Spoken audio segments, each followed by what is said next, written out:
Hi everyone. आज हम international business के 20 इम्पोर्टेंट क्वेश्चंस करेंगे, वो भी सिर्फ 20 मिनट्स में। तो आपको पता ही है किसी भी कंपैटिटिव एग्जाम के लिए टाइम कितना इम्पोर्टेंट है। तो मैक्सिमम 1 to 1.5 मिनट्स मिलते हैं हमें एक क्वेश्चन को सॉल्व करने में। तो इसके थ्रू हमारा एम यही रहेगा कि हम 1 मिनट में क्वेश्चन को सॉल्व करें, ठीक है। और आपको मैं समझाती भी रहूँगी साथ ही साथ, ताकि आपके कॉन्सेप्ट्स भी क्लियर होते रहें। तो चलिए स्टार्ट करते हैं। तो हमारा पहला क्वेश्चन है, who among the following is considered to be the founders of international business as a specific field of study. तो क्वेश्चन हमें यही पूछ रहा है कि इनमें से किन ने इंटरनेशनल बिजनेस को एक सब्जेक्ट ऑफ स्टडी के रूप में इंट्रोड्यूस कराया था पहली बार, राइट। तो ये बहुत इंपॉर्टेंट क्वेश्चन है। तो इसका राइट आंसर है option B, Hymer and Dunning, right. तो हाइमर और डनिंग ही वो पहले दो व्यक्ति थे जिन्होंने इंटरनेशनल बिजनेस को इंट्रोड्यूस कराया था एज अ सब्जेक्ट, जिनकी वजह से आज हम इतने इंटरेस्टिंग सब्जेक्ट को पढ़ पा रहे हैं, right. So the correct answer is option B. अब हमारा दूसरा सवाल है, a perfume company enters in India with a unique variety made from a flower found in that country. So this will impact the clothing and food habits of the country, या फिर jobs in the country, या फिर tastes and preferences of the country, या फिर both B and C। देखो, अगर कोई भी विदेशी कंपनी कुछ भी यूनिक ला रही है जो कि सिर्फ उसके कंट्री में, कोई ऐसी चीज़ जो कि सिर्फ उसके कंट्री में पाई जाती है, और उससे कोई चीज़ बनी हुई अगर वो कंट्री इंडिया लेट से उसमें सेल करती है, तो किस चीज़ पे इम्पैक्ट पड़ेगा आप खुद ही सोचो। हमारे टेस्ट्स एंड प्रेफरेंसेस बदल जाएंगे ना। अब लेट से पहले मैं कोई XYZ परफ्यूम यूज़ करती थी, लेकिन अब ये वाला परफ्यूम मुझे ज़्यादा पसंद आने लगा है, तो मेरे टेस्ट और प्रेफरेंसेस चेंज हो जाएंगे, right. So the correct answer would be option C for this. हमारा अगला सवाल है, who among the following introduced the word globalization for the first time. तो बहुत ही सीधा सवाल है ये कि ग्लोबलाइजेशन को पहली बार किसने इंट्रोड्यूस करवाया था। तो हमारे पास जो ऑप्शंस हैं उनमें सर एल्फ्रेड मार्शल का नाम है, जो कि इकोनॉमिक्स से रिलेटेड है, तो इसका आंसर ये तो बिल्कुल नहीं होगा। देन एल्बर्ट बंडूरा, हमने बहुत सारी लर्निंग थियरीज पढ़ी हैं, राइट। तो एल्बर्ट बंडूरा ने भी हमें एक लर्निंग थियरी दी थी, राइट। कौन सी थियरी एल्बर्ट बंडूरा ने इंट्रोड्यूस करी थी, आप मुझे बता सकते हैं, कमेंट बॉक्स में लिख के बताइएगा ज़रूर।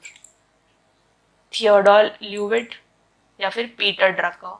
सो इसका करेक्ट आंसर है थियोडोर ल्यूविट ने पहली बार ग्लोबलाइजेशन, राइट, शब्द का जो है इंट्रोडक्शन करवाया था। So the correct answer would be option C. हमारा अगला सवाल है, which theory of international trade talks about following policy of protectionism. तो बहुत ही सीधा सवाल है ये भी। इसमें हमसे पूछा जा रहा है कि कौन सी ऐसी अंतर्राष्ट्रीय व्यापार की थ्योरी थी जिसने प्रोटेक्शनिज्म के बारे में बात की थी। तो हमें बहुत सारी थियरीज पता ही हैं, जैसे comparative advantage, right, absolute advantage, या फिर हमारे हेक्सरोलिन थियरी। तो प्रोटेक्शनिज्म की बात सबसे पहली थियरी ने की थी, जो सबसे पुराने समय में थी, लेट 1800s में बात करें तो उस टाइम पे थी, ओके, मोस्टली यूरोप की कंट्रीज में। तो मर्केंटलिज्म थियरी थी, जिसमें हम या फिर कंट्रीज फोकस करती थी कि हम ज़्यादा से ज़्यादा एक्सपोर्ट करें, ठीक है, और इम्पोर्ट को रिस्ट्रिक्ट कर दें, बिल्कुल बंद कर दें, और ज़्यादा से ज़्यादा गोल्ड और सिल्वर ज़्यादा से ज़्यादा एकत्रित करें। Okay, so the correct answer is option C for this. Now the next question is, which among the following famous books mentions about the theory of absolute advantage।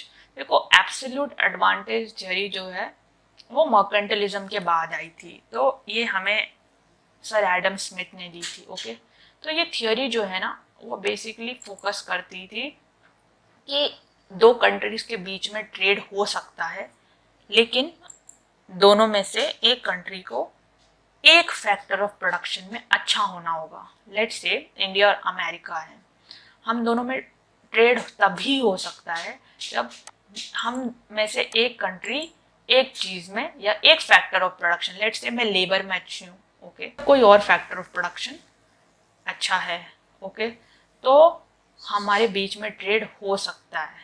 सो ये थियोरी की बात पहली बार सर एडम स्मिथ ने अपनी book wealth of Nations में की थी। अब नेक्स्ट क्वेश्चन है, which among the following theories of international business includes more than one factor of production. इनमें से किस थियोरी जो कि इंटरनेशनल बिजनेस की जिसमें हम एक फैक्टर ऑफ प्रोडक्शन से ज़्यादा की बात करते हैं?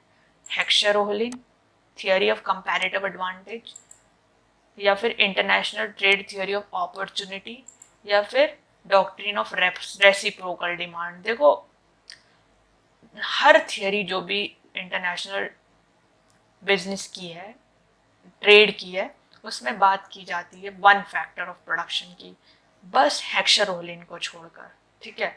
तो उसमें मानते हैं बहुत सारे फैक्टर्स ऑफ प्रोडक्शन हो सकते हैं, land, labour, capital, okay, entrepreneurship, okay.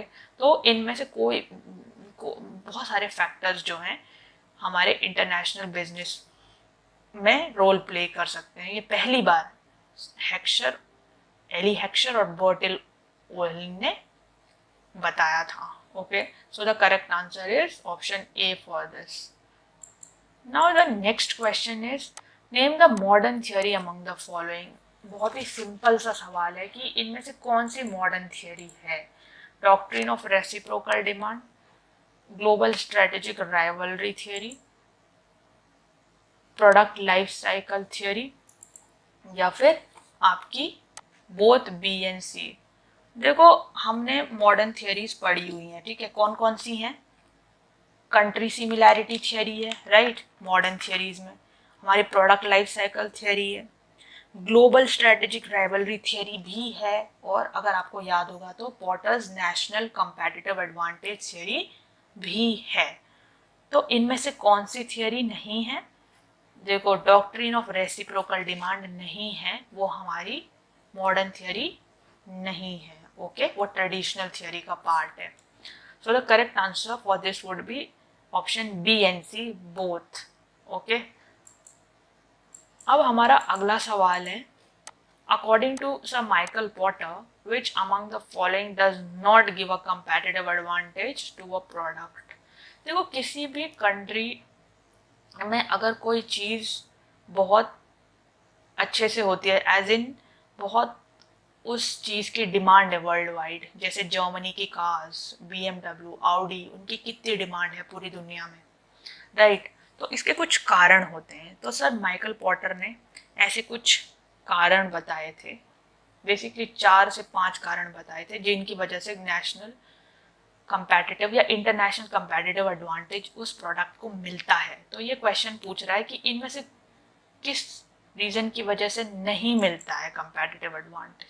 Local demand of that country, और local power generation capacity of that country, या फिर लोकल सप्लाई या लोकल मार्केट रिसोर्सेज। देखो, इनमें से local demand of the country का मतलब है कि उस कंट्री में क्या डिमांड है, अच्छी डिमांड होगी तो ऑब्वियसली वो चीज़ बिकेगी। लोकल सप्लाई कैसी है वहाँ की, अच्छा सप्लायर भी होना चाहिए, रॉ मटेरियल टाइम पे पहुँचना चाहिए कंपनी फैक्ट्री तक। या लोकल मार्केट रिसोर्सेज, जो मार्केट के रिसोर्सेज हैं, राइट, ये बेसिकली सब आपका डिलीवरी की साइड की बात करता है, तो ये भी अच्छा होना चाहिए। लेकिन लोकल पावर जनरेशन कैपेसिटी की उनमें कहीं बात नहीं की गई थी। तो करेक्ट आंसर इसका क्या होगा? Option D, okay. तो इसके अलावा एक लोकल फॉर्म कैरेक्टरिस्टिक्स भी था जो कि इसमें मिसिंग है, तो चौथा ये वाला होगा, राइट, कि फॉर्म की क्या कैरेक्टरिस्टिक्स हैं। फॉर्म कि क्या स्पेशलिटी है जिसकी वजह से वो प्रोडक्ट बिकता है। अब हमारा नेक्स्ट क्वेश्चन है, the other name of national competitive advantage theory of Michael Potter is, तो दूसरा नाम क्या है, तो इसका दूसरा नाम है डायमंड थ्योरी। तो ऑलवेज रिमेंबर कि डायमंड थ्योरी जो है नेशनल कंपैटिटिव एडवांटेज थ्योरी जो कि सर माइकल पॉटर ने दी थी, उसका अगला दूसरा नाम है, right. So option C is the right answer. अब हमारा अगला सवाल है, which among the following transactions is not a part of current account of BOP.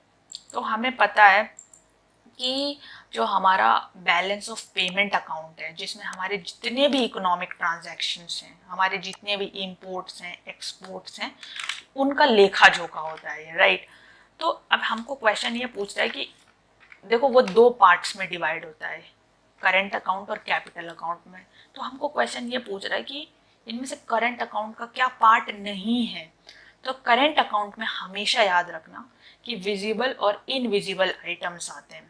Visible में तो हमारे हमको नाम से पता लग रहा है गुड्स, राइट। इनविजिबल में सर्विसेज हो जाएंगी हमारी।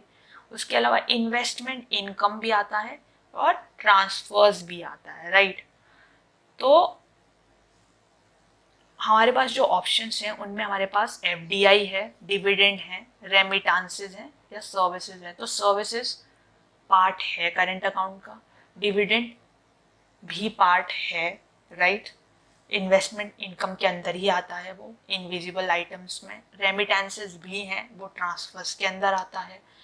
लेकिन एफडीआई जो है ना वो कैपिटल अकाउंट में आता है। तो हमारे पास कैपिटल अकाउंट में क्या क्या आ जाता है, हमारे जितने भी कमर्शियल बोरोइंग्स हो गई, ठीक है, जो सरकार बोरो करती है, बाहर बड़ी बड़ी ऑर्गेनाइजेशंस होती हैं, IMF, right, W world bank हो गया हमारा, ठीक है। ऐसे बहुत सारी ऑर्गेनाइजेशंस होती हैं जिनसे हम बोरो करते हैं, वो इसमें आ जाता है। एक्सटर्नल असिस्टेंस और कोई असिस्टेंस, ठीक है, किसी बाहर की कंट्री से जो मिलता है हमें। कई बैंक्स होते हैं हमारे पास, AIIB, infrastructure bank, right, ADB, Asian development bank, ऐसे ही बहुत सोर्सेज होते हैं। देन जो डिपॉजिट्स करते हैं एनआरआई, वो भी हो जाता है इसमें, एफडीआई भी हो जाता है, right. So the correct answer for this would B FDI, because ये कैपिटल अकाउंट का पार्ट है, करेंट अकाउंट का नहीं है। अब हमारा अगला सवाल है, the other name of the above the line transactions is, above the line transactions का दूसरा नाम क्या है। देखो जो हम बैलेंस ऑफ पेमेंट अकाउंट में ट्रांजैक्शंस रिकॉर्ड करते हैं, उनमें कुछ ऐसे ट्रांजैक्शंस होते हैं जो हम करते हैं इसके बावजूद भी कि हमारा जो बैलेंस ऑफ पेमेंट का स्टेटस है वो डेफिसिट में है, हम उसके बावजूद भी कुछ ट्रांजैक्शंस करते हैं क्योंकि वो इम्पॉर्टेंट होते हैं, तो उन्हें अबव द लाइन ट्रांजैक्शंस कहते हैं। तो उनका दूसरा नाम है autonomous transactions, right. So the correct answer for this would be autonomous transactions, option D, right. Now the next question is, which among the following can be a reason of disequilibrium of BOP। क्या कारण हो सकता है कि BOP जो हमारा balance of payment है वो डिसइक्विलिब्रियम में चला गया, यानी कि इंपोर्ट ज़्यादा हो गए, एक्सपोर्ट ज़्यादा हो गए। क्या कारण हो सकता है? हाई डोमेस्टिक प्राइजेस, क्या डोमेस्टिक प्राइजेस बढ़ गए इसकी वजह से? Stable government, change in fashion, both A and C. देखो जब डोमेस्टिक प्राइजेस बढ़ेंगे तो ऑब्वियस सी बात है हम इंपोर्ट करेंगे क्योंकि बाहर का सामान हमें सस्ता पड़ेगा, राइट।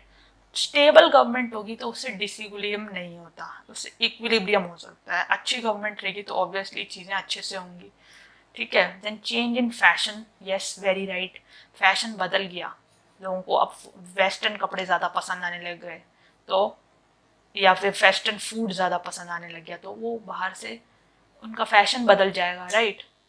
तो correct answer for this would be option A and C, both option A and C, that is option D. अब हमारा अगला सवाल है, which among the following is a non monetary measure to correct BOP situation. इनमें से कौन सा non monetary measure है बीओपी सिचुएशन को चेंज करने के लिए, राइट। सो हमारे पास जो ऑप्शंस हैं उसमें है डिफ्लेशन, ठीक है, दूसरा है डीवैल्यूएशन, तीसरा है कोटाज, या चौथा है एक्सचेंज कंट्रोल। देखो मॉनेटरी और नॉन मॉनेटरी मेजर्स क्या होते हैं, जब भी हमारा बीओपी डिसइक्विलिब्रियम में होता है, यानी कि इंपोर्ट्स ज़्यादा होते हैं एक्सपोर्ट्स कम होते हैं, तो गवर्नमेंट क्या करती है, कुछ मॉनेटरी या नॉन मॉनेटरी मेजर्स लगाती है, ठीक है, जिससे वो उसको कंट्रोल कर सके, उसे सही कर सके, ठीक कर सके। तो डिफ्लेशन का मतलब ये है कि हम प्राइस जो है ना डोमेस्टिक गुड्स का, वो क्या कर देते हैं, कम कर देते हैं, ठीक है। उसके अलावा डिवैल्यूएशन भी कर सकते हैं, उसमें हम डॉलर को महंगा कर देते हैं, ठीक है। तो कोटास जो होते हैं वो बेसिकली नॉन मॉनेटरी मेजर्स है, इसमें हम क्या करते हैं कि हम ये कहते हैं कि फॉरेन से जो भी सामान आएगा फिक्स्ड क्वांटिटी में आएगा, जैसे 100 आपके कुछ सेमीकंडक्टर चिप्स आ पाएंगे, बस उसकी क्वांटिटी फिक्स्ड की जाती है, उसके ऊपर नहीं वो लाया जा सकता। तो ये नॉन मॉनेटरी है, राइट। इसमें हम कोई टैक्स वगैरह चार्ज नहीं कर रहे हैं, कस्टम ड्यूटी नहीं बढ़ा रहे हैं, राइट, या फिर कोई मॉनेटरी मेजर नहीं फॉलो कर रहे हैं, बस इसमें हम उसकी क्वांटिटी जो है रिड्यूस कर दे रहे हैं उस प्रोडक्ट की, अब इतना ही आ सकता है, एक्सचेंज कंट्रोल भी नहीं है इसका answer, right. So the correct answer is option C for this. अब हमारा अगला क्वेश्चन है, under contractionary physical fiscal policy taxes क्या होते हैं, इंक्रीज होते हैं, डिक्रीज होते हैं, या बढ़ते भी नहीं है, घटते भी नहीं है, या फिर कुछ भी नहीं। देखो दो टाइप की पॉलिसी सरकार या गवर्नमेंट यूज करती है जब आपका बीओपी डिसइक्विलिब्रियम में चला जाता है, या तो टाइट मॉनेटरी पॉलिसी या कॉन्ट्रैक्शनरी फिस्कल पॉलिसी। तो जब हम बात करते हैं कॉन्ट्रैक्शनरी फिस्कल पॉलिसी, इसमें गवर्नमेंट क्या करती है कि जो टैक्सेस हैं उनको बढ़ा देती है, जैसे इनकम टैक्स बढ़ा देगी, ठीक है, या फिर हमारे इनडायरेक्ट टैक्सेस भी बढ़ा देगी, जैसे कि जीएसटी हो गया, सेल्स टैक्स हो गया, ये सब बढ़ा देगी। तो कॉन्ट्रैक्शनरी के अंदर हमें हमेशा बढ़ते हैं, तो option A will be the correct answer. लेकिन एक टाइट मॉनेटरी पॉलिसी होती है जिसमें गवर्नमेंट मॉनेटरी पॉलिसी को टाइट कर देती है, यानी कि रेपो रेट, इन सब जो रेट्स हैं, CRR, cash reserve ratio, liquidity ratio, बहुत सारे रेशियोज होते हैं, इन सबको क्या कर देती है, इनको बढ़ा देती है, ताकि जो है इकोनॉमी में कम पैसा फ्लो करे, क्योंकि रेट ऑफ इंटरेस्ट बढ़ जाता है अगर रेपो रेट बढ़ता है। रेपो रेट क्या होता है, जिस रेट पे सेंट्रल बैंक हमारे कमर्शियल बैंक्स को लोन देती है, तो वो बढ़ जाएगा तो ऑब्वियसली हमारे लिए भी वो महंगा हो जाएगा, right. So the correct answer would be option A for this. हमारा अगला क्वेश्चन है, WTO was formed through Bretton Woods conference, Uruguay round, Marrakesh round, या फिर दोहा राउंड। देखो WTO कब फॉर्म हुआ था, 1995 में फॉर्म हुआ था, राइट। ओके, तो वो किस कॉन्फ्रेंस के थ्रू हुआ था, ऑब्वियसली वो मैराकेश अग्रीमेंट के थ्रू हुआ था, राइट। ब्रेटन वुड्स कॉन्फ्रेंस के थ्रू हमें पता ही है IMF और वर्ल्ड बैंक फॉर्म हुए थे 1944 में, ठीक है। और उरुग्वे राउंड, ये सारे, ये जब गैट खत्म हो रहा था, सॉरी, तो उस टाइम पे आपको दोहा राउंड बेसिकली वो हुआ था, राइट, राइट, या उरुग्वे राउंड बेसिकली हुआ था। तो इसका करेक्ट आंसर वुड बी आपका मैराकेश अग्रीमेंट। अब हमारा अगला क्वेश्चन है, which among the following is the decision making body of WTO। WTO की डिसीजन मेकिंग बॉडी कौन सी है, मिनिस्टीरियल कॉन्फ्रेंस, या फिर आपकी ट्रेड पॉलिसी रिव्यू बॉडी, या फिर जनरल काउंसिल, या फिर नन ऑफ द अबव। सो कौन सी है डिसीजन मेकिंग बॉडी, देखो मिनिस्ट्रियल कॉन्फ्रेंस साल में दो साल में एक बार मिलती है। ट्रेड पॉलिसी रिव्यू बॉडी ये हमारे जनरल काउंसिल के अंदर आती है, तो जनरल काउंसिल हमारी day to day decision making body है, मतलब उसमें रेगुलरली मेंबर्स बैठते हैं और डिसीजंस लेते हैं। तो correct answer would be option C for this. अब हमारा अगला सवाल है, which among the following is not the principle of WTO। इनमें से कौन सा प्रिंसिपल नहीं है WTO का?